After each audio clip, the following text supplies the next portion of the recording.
আসো বন্ধুরা, আজ আমরা এক মজার অভিযানে বের হব। ছোট্ট রাফির সাথে তার জাদুর বর্ণমালা বইয়ের দুনিয়ায় হারিয়ে যাব। তৈরি তো? একদিন সকালে রাফি দেখল তার বর্ণমালা বইটা কেমন যেন নড়ছে।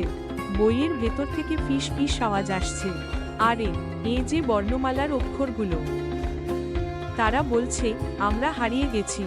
রাফি, তুমি কি আমাদের খুঁজে দেবে? রাফি তো মহা খুশি।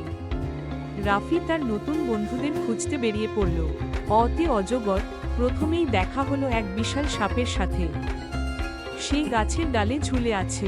রাফি চিনতে পারল অজগর আসছে তেরে। আনন্দ নিয়ে সবার আগে অজগরটা হেসে রাফির সাথে যোগ দিল। কি মজার! প্রথম অক্ষর খুঁজে পাওয়া গেল। একটু দূরেই দেখল গাছে পাকা আম ঝুলে আছে। সোনালি রং, আতে আম। আমটি আমি খাবো পেরে, আহা কি মিষ্টি! আমটাও এসে দাঁড়ালো অজগরের পাশে। মাঠের মধ্যে ছোট্ট একটা ইঁদুর দৌড়াচ্ছে। কি চঞ্চল! ইতে ইঁদুর। ইঁদুর ছানা ভয় মরে লুকায় গর্তে সুযোগ করে। ইঁদুরটাও এসে গেল। আকাশে বিশাল ডানার ঈগল পাখি উড়ছে। কত উঁচুতে! ইতে ঈগল। ঈগল পাখি পাছে ধরে, তাই তো ইঁদুর গর্তে ঢোকে। ঈগলও এসে যোগ দিল। মরুভূমির পথে চলেছে উটের সারি। ধীরে ধীরে হেঁটে যায়। উটে উট। উট চলেছে মুখটি তুলে, বালি ঝড়ে পথ ভুলে। উটও এসে দাঁড়ালো। সকালে পূর্ব আকাশে লাল আলো। সূর্য উঠছে। উতে উষা। উষা হাসে পূব আকাশে। নতুন দিনের আলো আসে।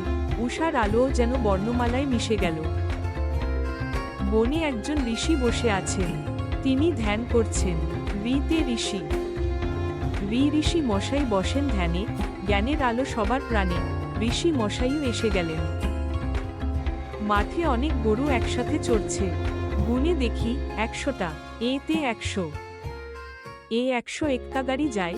বর্ণমালা শিখতে সবাই চায়। 100 গরুও যেন বর্ণমালার অংশ হয়ে গেল। বিশাল এক হাতি নদী পার হচ্ছে। এ যে ঐরাবত। ওইতে ঐরাবত ওই আসছে তেরে। সুর তুলে জল ছিটিয়ে ফেরে। ঐরাবতও এসে দাঁড়ালো। রান্নাঘরে মাওল রান্না করছেন। কি মজার গন্ধ! ওতে ওল।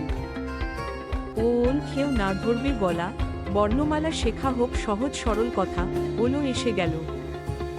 ছোট্ট বন্ধুরা অসুস্থ হলে কি খায়? ঔষধ। ওতে ঔষধ। ঔষধ খেতে তেতো ভারী। অসুখ হলে খেতে পারি। ঔষধও এসে বর্ণমালার সারি পূর্ণ করল। সব অক্ষর খুঁজে পেয়ে রাফি খুব খুশি। জাদুর বইটা হেসে উঠল। তুমি এখন বর্ণমালা যোদ্ধা। এই অক্ষরগুলো দিয়ে তুমি হাজারো শব্দ বানাতে পারবে। রাফি আনন্দে লাফিয়ে উঠল। এবার আমি ক খ গ শিখব। নতুন শব্দ বানাবো। বন্ধুরা, তোমরাও রাফির মতো বর্ণমালা শিখতে চাও? তাহলে দেরি কেন? এই অক্ষরগুলো বারবার পড়ো, লেখো আর নতুন নতুন শব্দ তৈরি করো। অভিভাবক ও শিক্ষকরা শিশুদের সাথে এই গল্পটি পড়ুন এবং তাদের বর্ণমালার জগতে উৎসাহিত করুন। চলো, সবাই মিলে বর্ণমালার জাদুকর হয়ে উঠি।